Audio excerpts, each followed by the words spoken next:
Welcome to the Close the Chapter podcast. I am Kristen Boyce, a licensed marriage and family therapist with a private practice, Pathways to Healing Counseling.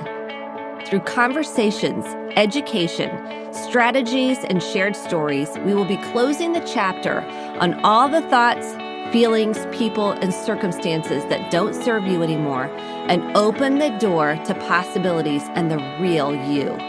You won't want to miss an episode, so be sure to subscribe.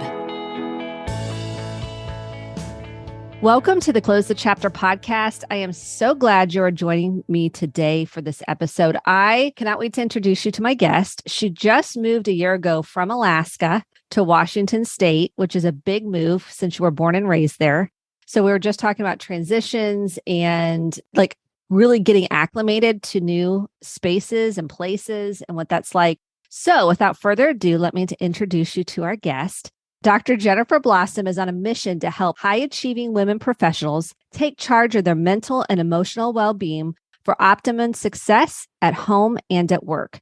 Jennifer teaches clients science-based strategies, I love that, to achieve peak mental and emotional well-being so you can stop fixing what's wrong and start creating what is.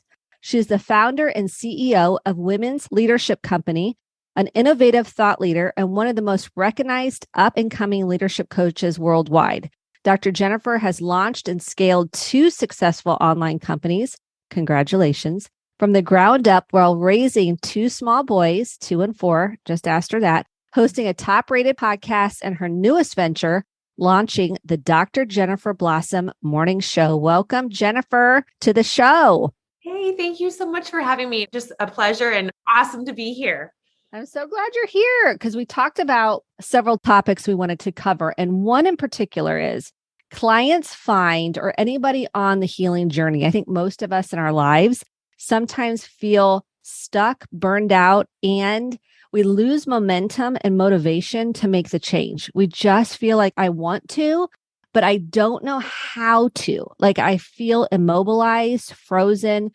So I thought today we could talk about how to move through resistance, that freeze response into action. Mm-hmm. So having said that, tell me a little bit about your story and how you got into this line of work.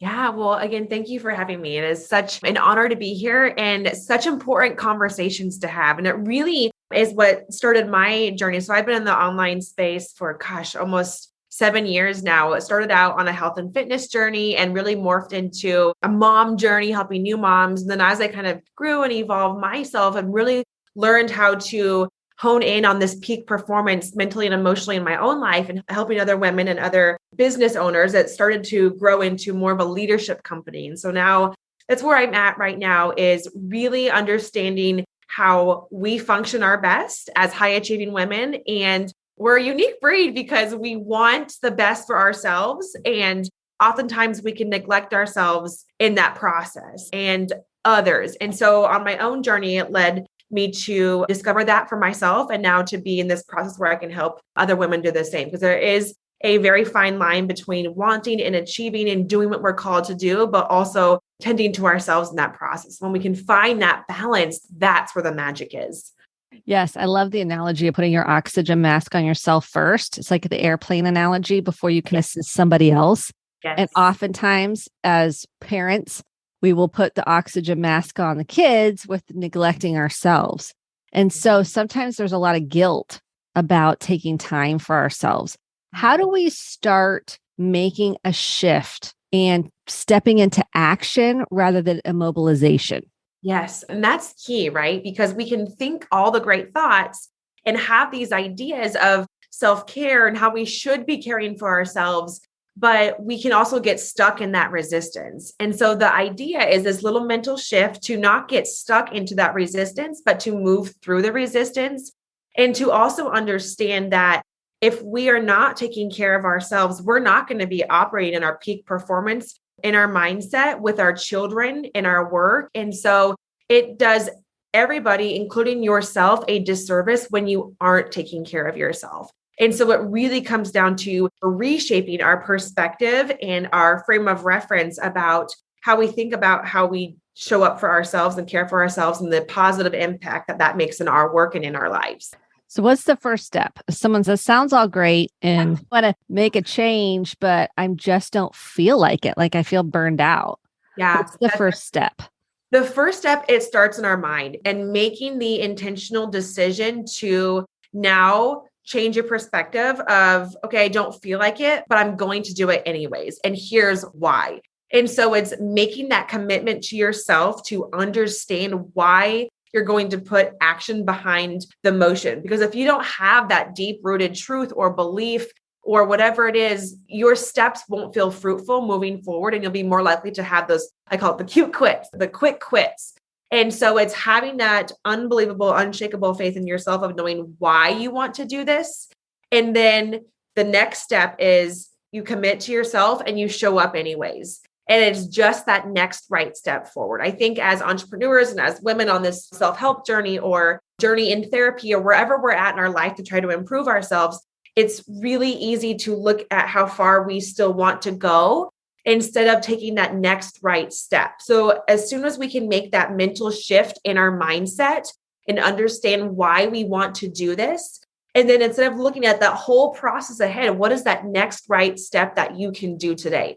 And take that little step forward, because over time, those little steps are going to compound on themselves in a positive way instead of the other way, right? Instead of those little negative thoughts of, oh, I don't want to do this. I don't feel like doing this. I'm not worth doing this for. I'll just start tomorrow. Those little cute quits or quick quits, those can compound also. So it's really taking a step back and saying, well, which way do I intentionally choose to go? Because both directions are a choice. How do you help someone figure out the next right step? So that's the next thing people say. It was like, that sounds good. I don't even know where to begin. Like, it's so overwhelming. I don't even know where to start. Like, what's the first step? So they have the mindset. Then how do they figure out the next right step? That is such a loaded question. And it's such a good question because you're right. It sounds great, right? It sounds very abundancy and very new agey. And like, it's like, it should be so easy, but it's not. And it's where the deep inner work of doing the hard work, it comes out to play. And that's where most people don't want to go because it is hard and it's uncomfortable and it's sticky and it's sorting through all of the crap and figuring out yourself. And it can be years, like I know in your work of trying to work through all of this stuff. And so when we try to figure out like who we are meant to be and what that purpose is and what our next right step is, I think number one, just having that awareness of where you're at now in your life. What season are you in, right? Like we're not so far in the past in our mind and we're not so far in the future, but really pushing all that aside and getting present and clear with where you're at right now. What season are you in your life? What brings you joy right now? Like really tuning into who you are and what you need. From that point, we can start to create our first step. And I think when we start taking that first step forward, we'll start to uncover the work that needs to be done. And for many of us, it's that deep work of processing and figuring things out and doing the deeper questions and all of that. But I think for our audience today, it's just getting quiet and still with where you're at now, right now in your life and in your season, and figuring out what you need.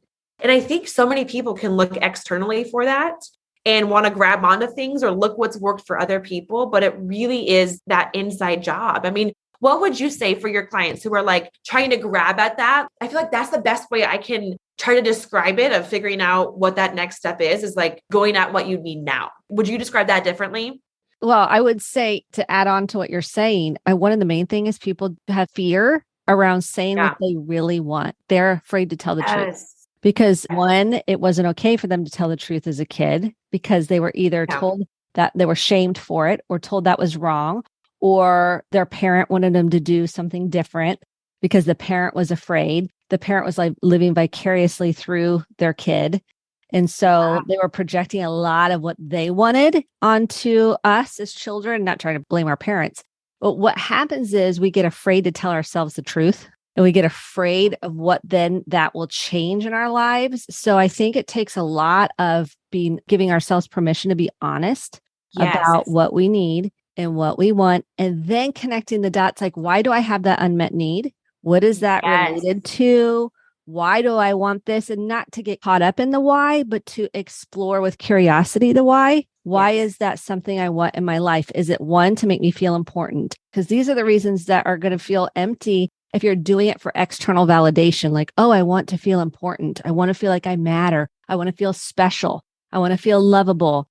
Okay, that's something you're going to have to offer yourself. It's not going to come from XYZ, whether it's success at a job. Yeah, that can feed us for a little bit, but we're feeding the ego. And so that's not really sustainable. We're not doing that deeper dive. So truth telling to me is so big because we were so afraid. We were conditioned out of it, disciplined out of it.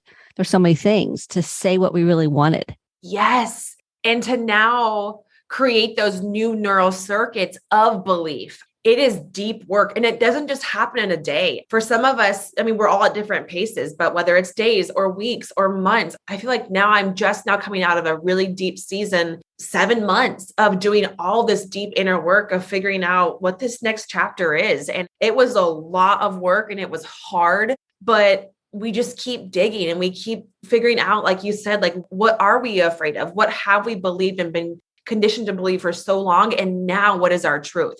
And giving ourselves permission to create that truth, maybe for the first time, and step out fearful. Even if you are afraid, do it anyways, and figuring that out. And I love what you said too about when you are on this journey, like, we don't want to be reaching for the ego and reaching for these quick external validations that will stroke the ego in the moment, but ultimately leave you more unhappy, more confused in the long run. And that's where I think society gets so wrong. And it's such a slippery slope for so many people, is because we're fed this message that more is more, and your happiness and your success is based on your achievements, but it's not. It's that mental shift. It's that you are you, and you are just as worthy as you are now than any achievement out there. And go do your purpose and live boldly and abundantly and give and love hard and do all of the great things that you're called to do. Don't base your worth in your achievements or your status or any of that. And I think that's where so many people can get caught in this cycle, in this circle.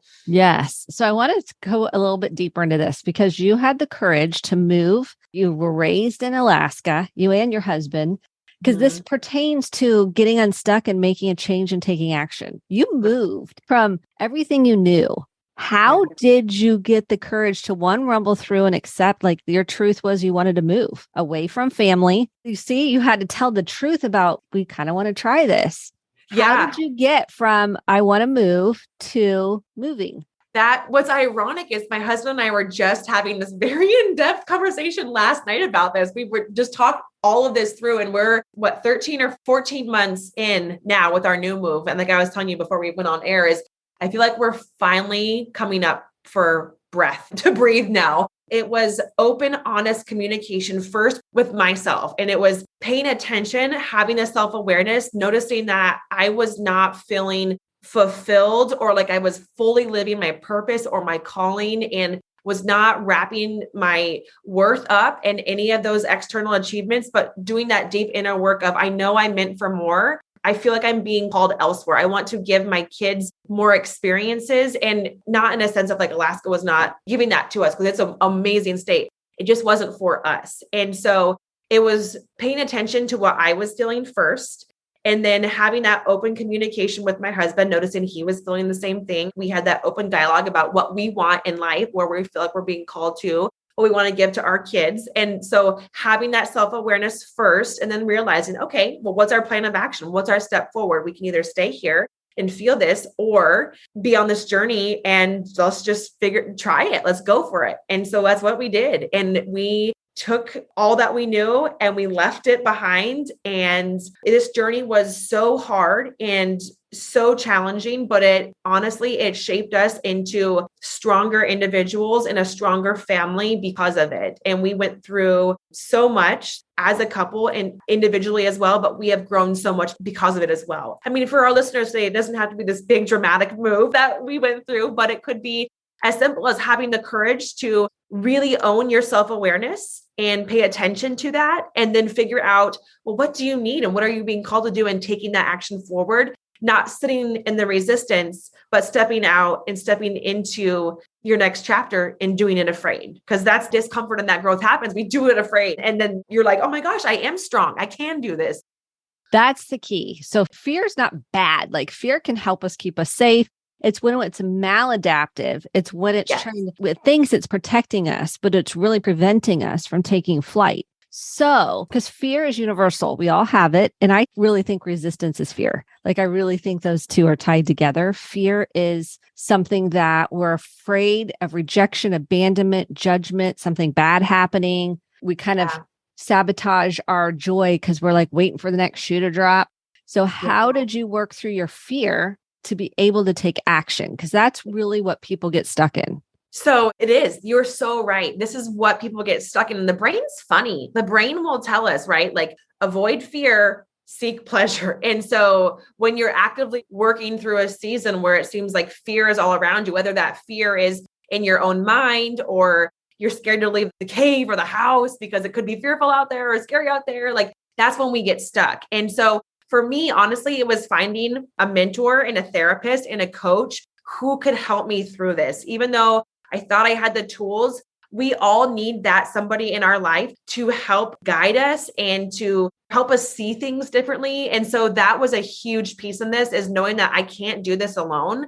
Or I can, but I'm not going to be as effective. And so that was huge for me, is to have someone help me process my thoughts, process my emotions, help me see things differently, help me build these new life skills that I needed to have that I couldn't establish by myself.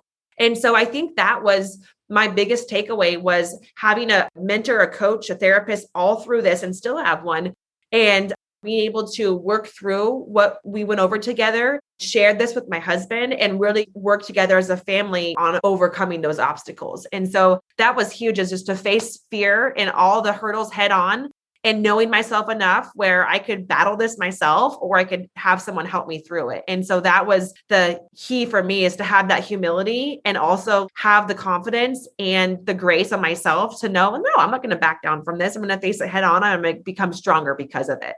Yeah. And I think having support systems, like you're saying, are so important. And people are afraid to say they need help or they need guidance because they feel weak or shame. And when we can go, oh, you know what? I'm a human being. Exactly. And it's okay to ask for help. It's okay to cry. It's okay to have my emotions. It's okay to feel afraid. It's okay to have grief over a transition. I think really helps lean into that discomfort some more, rather than trying to push it away, numb it out, avoid it, shove it to the side. Take a deep breath and you're leaning in. Like when people make the call to come to therapy, that's a big deal. That's a huge deal. It's one of the most scary, nerve-wracking, anxiety-producing phone calls. Unless you're really at the point of rock bottom, then you're like, okay, this is my only option. But really, for most people, it's scary. I mean, this is vulnerability, asking for help. Yes. And it's a huge step. So I take that, and our team takes that so seriously. And I acknowledge, because I go to my own therapist, what that's like to work through the fear, breathe through it, nurture myself through it, and then ask for help and say what's really going on, the truth about what's really going on inside. That can take people so long to get there because it feels so unsafe and scary.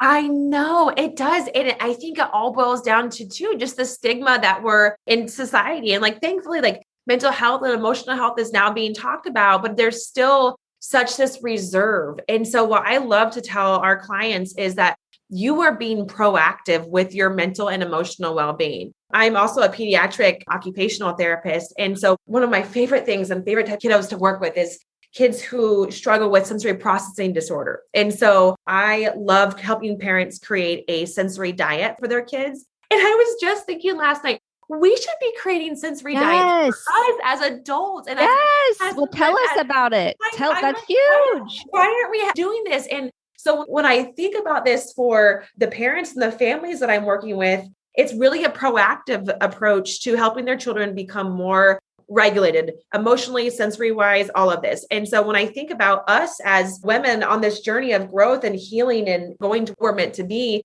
we need to be proactive with our mental and our emotional well-being. And so if that is, and I'm a firm believer in seeking out a coach or a therapist or a guide or learning those, whatever, new strategies and tools, because if you're not out here playing offense and being proactive with that, you're going to eventually be in a place where you are playing defense and you are reactive and you're cleaning up this whole mental mess. And so what if we could just shift that dynamic and shift that conversation around, there's nothing to be shameful about this. It is one of the greatest blessings and the greatest investments you can make into yourself is your journey of understanding what's going on in here. And so I love the idea of being proactive about that.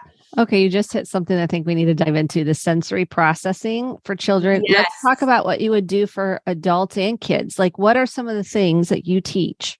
Yeah. Because we have highly sensitive people. I'm sure you've heard that term. So many of us right now are the walking wounded, and noise, chewing. I mean, every little thing is getting on our nervous systems are like high wired. What are some of the tools that you teach for highly sensitive people? All these things down because I'm creating this new sensory diet program. So without going fully into this, we have to understand our nervous systems are so out of whack right now for so many people. And there are different things that we can do throughout our day to help find that regulation. And so just some really basic strategies. Everyone's going to be so different. And so without doing like a full assessment on our people today, I think it's understanding that your nervous system needs different types of input throughout the day to find that regulation, to find that calm. And so, like you said, one of the ways we can do this that people respond great to is chewing. So if you ever notice, like when you're at work or being focused, sometimes if you chew on gum, it can help you just stay in the zone and focus longer. I know for me, if I'm really in the zone, I'm like, give me 2 pieces of mint gum, let's go. Having that increased oral motor input can help with the focus. So that's one. Sucking through a straw, sucking something cold through a straw, that can be really helpful, whether it's ice water or you can do a thicker liquid like a smoothie. That can help again with that increased oral motor input and with that regulation. Some of the kids that I work with, we do like a dry brushing protocol. And so that's huge for draining, getting the toxins out. It can be built into a nighttime routine. This is something that I do with my kids, with myself also. And we start from the shoulders. You're brushing, for those that can't see, you're brushing with is it a special brush? It's a therapeutic brush, but for adults, I mean, we could use that brush. We could use a dry brush. And it's a therapeutic, like a sensory brush. And you're combing from your top of your shoulder down your arm over and over slowly. And it's not a light tickle, it's a deep, firm pressure. And so it really helps to get that energy moving through. It helps with drainage. It's phenomenal. A cold shower. So that is huge. So for kids, we can do either a hot shower or a cold shower. So hot shower is going to have that more of a calming effect, or a hot bath. I know for me, if I'm feeling anxious or overwhelmed, I will go in the shower 2 p.m. or whenever I can, or take a bath. And something about that in itself really resets the nervous system. I'll even sprinkle in some aromatherapy. So some lavender or eucalyptus essential oil in there and just take those deep breaths. That is huge. I start my day. I'm kind of a wimp with this, but I'm working on it. I'll take my shower in the mornings and then I'm like, right now I'm like up to like 20 seconds of having it be ice cold. But there is something too about the cold, almost like the cryotherapy that really resets that nervous system as well. It helps to regenerate cell growth. So that is something that I'm working on building in, but I'm still like such a wimp with that in the mornings. What else is there? I think paying attention to lighting. So if you ever notice you are in a hospital or a store, like those very bright fluorescent lightings can feel visually overstimulating. So having more calming lighting. If you are visually overstimulated and distracted, how can you reduce the clutter in your work environment? That's huge. And then lastly, I mean, I could go on forever about this, but looking at like audio. So if it's loud and noisy, do you need a break, getting out in nature and just taking some time for quiet time, or put your AirPods in and listen to nature sounds or classical music or instrumental music. I mean, there's different tools that you can give your body every single day, movement breaks that will help you feel and get your nervous system into alignment. And so all of these things, I'm like, okay, why did I have all these thoughts last night? Because they're all coming out tonight. But I was really thinking that because I have 2 kids I'm seeing today and I'm bringing over sensory diet information. And I was thinking as I was creating this, I'm like, why aren't we doing this for adults? Because adults need this too. I really think it's big. I think sensory Like weighted blankets. Are you a Huge, fan of weighted blankets? I'm a big huge fan of fan. weighted blankets for my kids. I mean, one of my daughters, she sleeps with a weighted blanket and like 10 layers of blankets. I'm like, aren't you Yes. sweating? She's like, no, it feels so good in my nervous system. I've talked Yes. about nervous So system to she them is, because I'm a yes, therapist. that proprioceptive input. Yes. Yes. The weighted blankets, the deep hugs. We're not going to go bear walk, but I tell like our kids, like animal walks. I mean, there's With your so hands much. and knees. Is that what you mean? Yes. Like getting on your Yes. hands and knees and kind of Yes. acting like you're a bear. Yep. That is like your body craving that input, and everyone's nervous system is different. Like we're all wired differently. Some of us will crave more of that proprioceptive input, vestibular input. There's just swinging. There's so much we could get into. I'm like, I got to go. Rocking. Yeah. Rock. I'll have some clients just, I'm like, do you have a rocking chair at home? And they're like, why? I'm like, I need you to rock at night for like 5 or 10 minutes, because as children, we know if you were rocked or you were held while you were rocking, how soothing that is to the nervous system. And it creates a sense of attachment to the parent, bonding and safety and secure. Like you feel secure within yourself. Yes. So you can offer that to yourself if you didn't get that as a child. They don't remember any of this, but they really don't remember being held, rocked, physical touch. And there's ways to recreate that so your nervous system can come back to calm. And I think this is totally ties into overcoming burnout, resistance, and fear. Because if your nervous system can feel secure and calm, you are going to overcome fear and take action more. Yes. So I feel like these are critical. And even if you decide to do 1 or 2 of these, be like, okay, I'm stuck. I'm going to go get in the shower. Okay, I'm stuck. I'm going to go put my feet in the grass, listen to the birds, and take a few deep breaths. If you had a note card with these written out, I call them brain cues, because I think I'll remember everything and I don't remember anything until I write it down or I see it visually, because that's just how my brain functions. And I realize I need brain cues. So that's why I love cards that can remind you you're feeling stuck. Here's your options, and pick the ones that work for you. To your point, pick the ones that you play around with. And you're like, oh, my nervous system likes to go for a 10-minute walk with the dog, come back. And now I'm more creative. I'm more fresh. And I feel like I can handle that, all the emotions that might come up, and I can tolerate that versus me just sitting here and spinning in my head.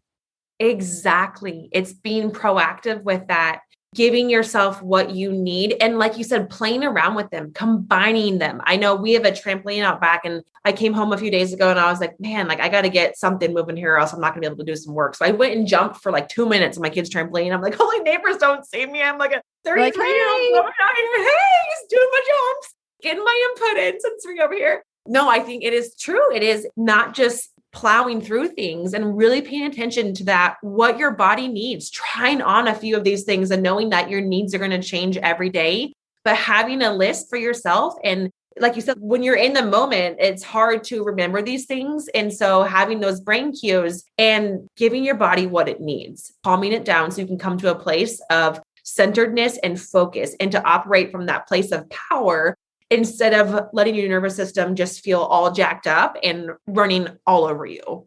I think in the trauma world, we have fight, flight, freeze. Fawn is our people-pleasing response, or flop is like when we faint and our body goes into complete kind of, it's just shut down, right?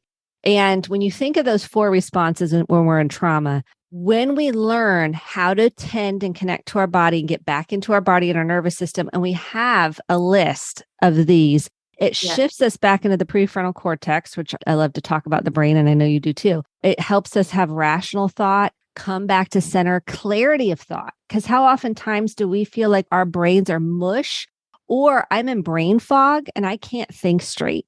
Maybe my anxiety is so high, or I feel pressure like to get things done. Well, sometimes that doesn't work, because we have to regulate the nervous system, which means I need to come up with a few of those items on my list and know what works for me. Might work one day, may not work the next, and that's okay. It just means your body needs something different that day.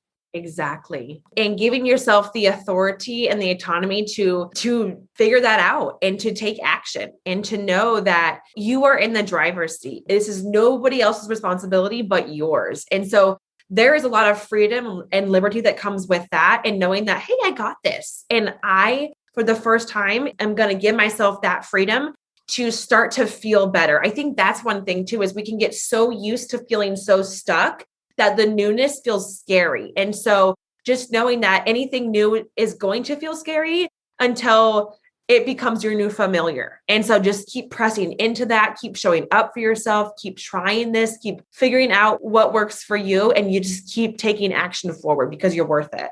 Here's the other thing that was coming up for me as we were talking. So my kids, I've given them full permission to name their like sensory triggers. Oh, I love this. And we say it out loud. So one of my daughters' husband takes the fork and scrapes the bowl to get, that's how he grew up. Like we get every drop off the plate and he'll like scrape the bowl. And she's like, my nervous system cannot handle that.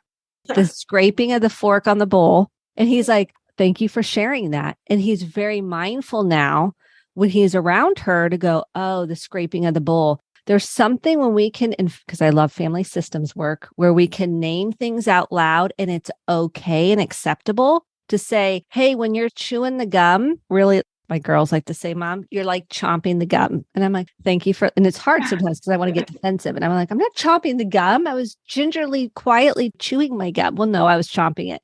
So when I can humble myself and say, thank you for sharing that, I will be mindful about how I'm chewing my gum. They're not being mean at all. We say it very respectfully with love and kindness, but they have the freedom to share how their nervous system might be handling something. My other daughter, she's like, this is way too many people. It's just way too much for me. This is not, no. She's like, I can't be around all these people. So we've come up with strategies for her to like grab a book. She has full permission to say, hey, I need a break. And when we can give ourselves that permission, we can liberate other people to have their connect to their own nervous system and say it out loud. And it's not a threat to us. It's like not being disrespectful. We are naming it with love and kindness. And they're so connected to their nervous system. I'm empowering them. I love that. What I want for others, and that's because I have to do my own work. And then when they give me feedback, I have to do my own therapy. No, I really do, because it's hard sometimes. But it starts with us. And I think that's one of the greatest things about this is that it first has to start with us because we can't teach what we don't know. So another great example about this happens to me frequently, is you go throughout your whole day or whatever, and then I'll come home and my husband, like, bless his heart, he will have on the ESPN or a sports game really loud. And then he'll come up to me and just touching me somehow. And I'm just like, I just need a moment. Like, it's too loud. I don't want to be touched. Just, it's too much. And so I'll give me a moment, like turn this down. So I'll go up and stairs to our room, whatever, take a quick shower, get dressed, come back down. And then I feel ready. But it was, like you said, it was too many people, too much touch, too loud, and all of these sensory things. And then if we don't realize that about ourselves, all of those sensory issues can just come out as like a snap, like a very aggressive snap to my husband or to my kids or to whatever. And so I think it's that moment of knowing that you're feeling overstimulated and knowing what you need to just kind of check out and recenter and then come on back instead of just plowing through it and then wondering why you're yelling at everybody. It's so liberating when you can do this and really start with you, like you said, and then play around with it, but really connect to your nervous system. Yes. And I like to then, for therapy, I might, if something's really activating for me, I will then go, okay, I'm going to journal about this. And then I'm going to dive deeper into therapy around what could this be connected to that I might need to reprocess, clear out of my body, connect to those emotions around whatever that wrapped in my nervous system. So, and there's many ways you can do that through massage. You can do that through occupational therapy. I mean, there's so many options. So how can people find you? This has been an awesome conversation and we could keep going, but I know time is running out. I didn't even, honestly, the whole sensory thing just came to me last night because I've been doing it for years for kids. And then all of a sudden last night, I was like, wait a second. Why isn't anyone teaching adults this? It's just, I'm so glad we were able to have this conversation go that way because it's a whole new world. And I think it will radically change how people show up for themselves. And like you said, make those connections. I feel like there's so many answers that can be found in that. And it's just, it all comes back to that self-awareness and being that loving, kind person to yourself with compassion, with grace, curiosity, continuing to move forward on your journey to growth. And it just kind of all wraps it up in a big bow of like, yes, all this work matters, you guys. It's a lot of work, but it matters. But thank you. Yes. Thank you for having me on today. It was just a pleasure to be here and talk about this. drjenniferblossom.com.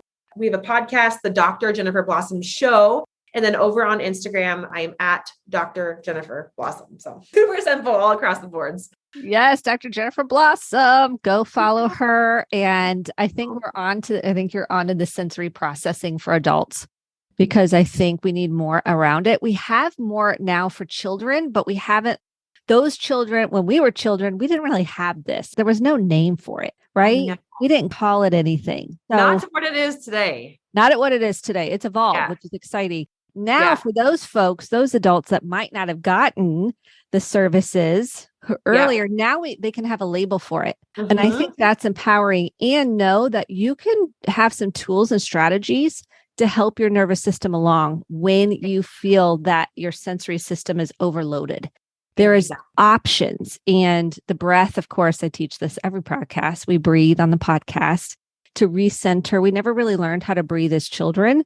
My girls were like, oh, there's mom doing a breathing again. But guess what? When they're in the doctor's office, they're learning to breathe. The doctor's telling them to breathe. So it's a central part of working through resistance and burnout. Taking care of yourself really starts with the breath. I know that it starts with awareness in the breath. So I am so glad you are here today with us. Thank you for your heart, your energy, and your time. I loved our conversation, and I'm just so appreciative for you. Thank you. Likewise. Thank you so much for having me, and just for your work in the world. It's just amazing. Thank you for being here. Take care. Thank you. You too. Thank you so much for listening to the Close the Chapter podcast. My hope is that you took home some actionable steps, along with motivation, inspiration, and hope for making sustainable change in your life. If you enjoyed this episode, click the subscribe button to be sure to get the updated episodes every week, and share with a friend or a family member. For more information about how to get connected, visit Kristen, KRISTEN, DBoice, BOICE.com. Thanks, and have a great day.